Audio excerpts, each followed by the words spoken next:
नमस्कार बच्चों। आज हम बड़े भाई साहब का क्वेश्चन नंबर 6 से शुरू करने वाले हैं।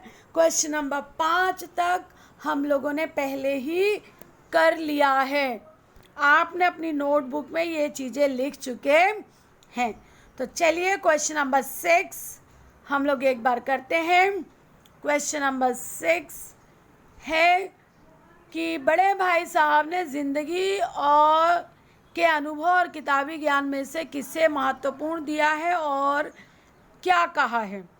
तो उन्होंने अनुभव को महत्वपूर्ण कहा है। उसमें उन्होंने अपनी अम्मा और पिताजी का उदाहरण भी दिया है और फिर उन्होंने अपने हेडमास्टर साहब उनकी बूढ़ी माँ वाला उदाहरण दिया है।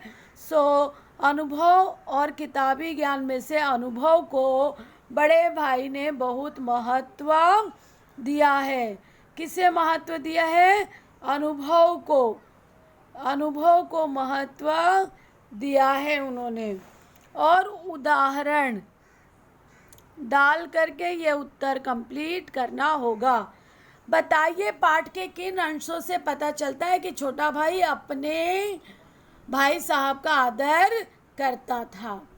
किन अंशों से पता चलता है? जब वो कहता है कि मैं उनके सवाल का कभी भी उत्तर जवाब न दे पाता था। कभी भी वो बड़े भाई साहब के सामने गलत जवाब न दे पाते थे। इस बात से पता चलता है कि वो अपने बड़े भाई का आदर करता था। भाई साहब को ज़िंदगी का अच्छा अनुभव है। कैसे पता चलता है?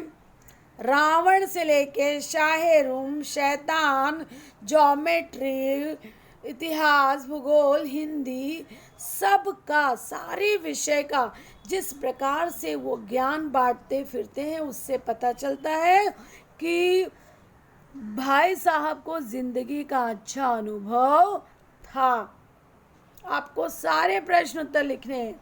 भाई साहब के भीतर भी एक बच्चा है। जब वो उड़ती हुई पतंग पकड़ लेते हैं उस बात से पता चलता है, ये तो यहीं पर होगा, जब वो उड़ती हुई पतंग पकड़ लेते हैं। भाई साहब ने क्या किया? लंबे थे ही उछल करके उन्होंने पकड़ लिया, कनकौआ पकड़ लिया। ठीक है, इस बात से पता चलता है। और ये भी बात तो है, क्या करूं, खुद बेराह चलूं तो तुमको कौन राह दिखाएगा। इन बात से पता चलता है कि उनको खेलने का बहुत शौक था, लेकिन वो मन को दबा के रखते थे। उनके मन में भी एक बच्चा पल रहा है। भाई साहब छोटे भाई का भला चाहते थे। वो कहते हैं अगर तुम नहीं मानोगे तो मैं इसका भी प्रयोग कर सकता हूँ। इस बात से पता चलता है कि वो छोटे भाई का भला चाहते थे। निम्नलिखित आशय स्पष्ट कीजिए। इम्तिहान पास कर लेना कोई चीज़ नहीं है, असल चीज़ है बुद्धि का विकास। इसमें बड़ा भाई छोटे भाई को अपने फेल होने पर समझा रहा है कि कोई भी चीज़ पढ़ो तो उसे दिमाग से पढ़ो। सिर्फ रट्टा लगा के पास कर लेने से पढ़ाई नहीं हो जाती। सेकंड वाला है, फिर जैसे मौत और विपत्ति के बीच भी आदमी मोह माया के बंधन में जकड़ा रहता है। डांट फटकार पाकर गुड़कियाँ खाकर भी खेल कूद का तिरस्कार अपमान न कर सकता था। बड़े भाई कितना भी डांटे लेकिन छोटा भाई खेलने के लिए मैदान में पहुंच ही जाता था। वो जैसे चाहे जितनी भी हमारी ज़िंदगी में समस्याएं, फिर भी हम मरना नहीं चाहते। वैसे ही भाई ने कितना भी डांटा हो, छोटा भाई खेलने कूदने के लिए जो उसके मन में इच्छा है वो उसको त्याग नहीं कर पाता है। बुनियाद ही पुख्ता ना हो तो मकान कैसे पायेदार बने। मतलब जो ज्ञान लो उसको अच्छे से मजबूत करके लेने की बात कही गई है। आंखें आसमान की ओर थी और मन उस आकाशगामी पथिक की ओर जो मंद गति से झूमता पतन की ओर चला जा रहा था। मानो कोई आत्मा स्वर्ग से निकल करके विरक्त मन से नए संस्कार ग्रहण करने जा रही हो। जैसे हमारी आत्मा निकल करके नया शरीर धारण करती है, वैसे ही लेखक भाग भाग के चले जा रहे थे कनकव्वे के पीछे, जैसे मान लो कि कोई नया शरीर ग्रहण करने वाले हों। इन चारों में से बच्चों सिर्फ फोर्थ वन और सेकेंड वन लिखने को दे रही हूँ। इन चारों में से ग के चार में से only second and fourth one you have to write, rest you don't have to right.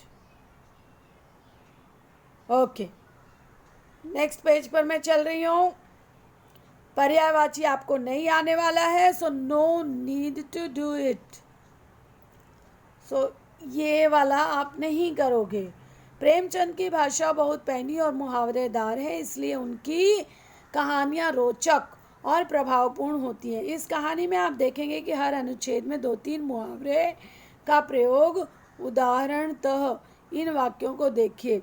पहाड़ था, मेरे लिए बैठना पहाड़ था, जिगर के टुकड़े टुकड़े, जानलेवा, आँख फोड़। इन मुहावरों को वाक्य बनाने हैं। So you have to do this question. Question number 2 आपको लिखना है मुहावरे वाले।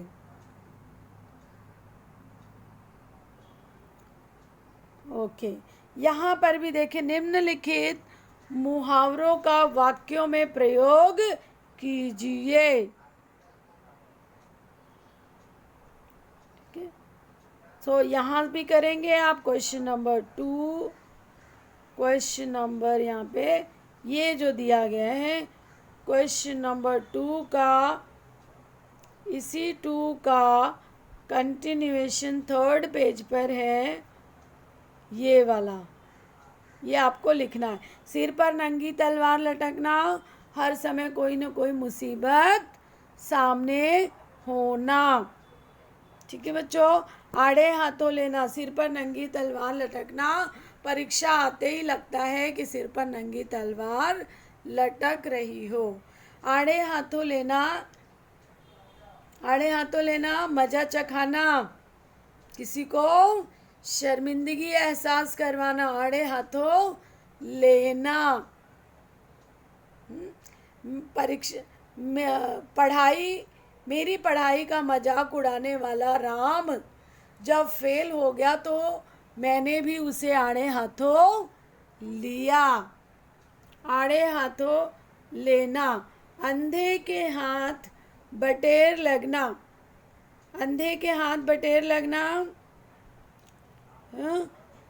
हर रोज ना मिलना, अंधे के हाथ बटेर लगना, कभी कभी तुक्का बैठ जाना, गलती से कोई काम में सफलता होना, अंधे के हाथ बटेर, लोहे के चने चबाना, कठिनाई महसूस करना, दांतों पसीना आना, फिर से वही कठिनाई महसूस करना। जब मैं IIT एग्ज़ाम की तैयारी कर रहा था तो मेरे दांतों पसीने आ रहे थे। IIT पास कर लेना लोहे के चने चबाने जैसा कठिन है। पसीना आना, ऐरा गहरा नत्थु खैरा, मामूली आदमी, साधारण आदमी। तो इन सब के वाक्य, इन मुहावरों से आपको वाक्य बनाकर नोटबुक में लिखना है। इज इट क्लियर बच्चों? नोटबुक में लिखना है ये सारी चीज़ें। तो क्वेश्चन नंबर 3, 4 ये सब ज़रूरत नहीं है करने की। न सकर्मक न अकर्मक, कौन सी क्रियाएं हैं ये भी नहीं। इक प्रत्यय वाले शब्द, इक प्रत्यय बस जान लीजिए, क्योंकि अपठित गद्यांश जो होता है उसमें कहीं कहीं आता है कि इक प्रत्यय वाले शब्द ढूंढो, प्रत्यय वाले शब्द ढूंढो। तो विचार का क्या होगा? वैचारिक, वैचारिक। इतिहास, ऐतिहासिक, स्पेलिंग चेक कर लो, ऐतिहासिक, ऐतिहासिक। सांसारिक हो जाएगा, सान डॉट, सारिक, सांसारिक। दैनिक, दैनिक,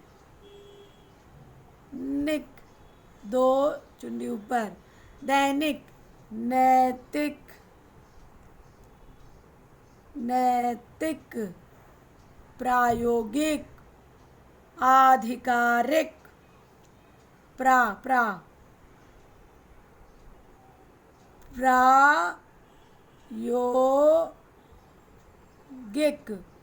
प्रायोगिक। बार बार ये वीडियो देख करके बच्चों ये सारी चीज़ें आप तैयार करके रखिएगा। आज सोमवार की क्लास मैं यहीं पर ख़त्म करती हूँ। अगले दिन मैं लूँगी मीराबाई। आज के लिए आपको मैंने क्या क्या काम दिया है, ये एक प्रत्यय वाले शब्द लिखने के लिए दी हूँ, ऊपर मुहावरे दी हूँ। सो पहला एक प्रत्यय, नीचे से चल रही हूँ, एक प्रत्यय वाले शब्द लिखिए, दूसरा मुहावरे लिखिए, तीसरा जो है वो आशय स्पष्टीकरण। आशय स्पष्टीकरण में मैंने दिया था क्वेश्चन नंबर 2 और क्वेश्चन नंबर 4 दिया था। सो 3 हो गए।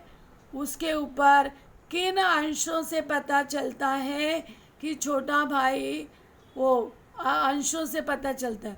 सो वो अंश आपको किताब से ढूंढ ढूंढ करके लिखना है। तो ये मेरा आज का चौथा काम हो गया। क्वेश्चन नंबर 6, जिंदगी के अनुभव और किताबी ज्ञान में से किसे महत्व दिया है। सो आज के जो काम है क्वेश्चन नंबर 6, क्वेश्चन नंबर 7, आशय स्पष्टीकरण में से क्वेश्चन नंबर 2 एंड 4,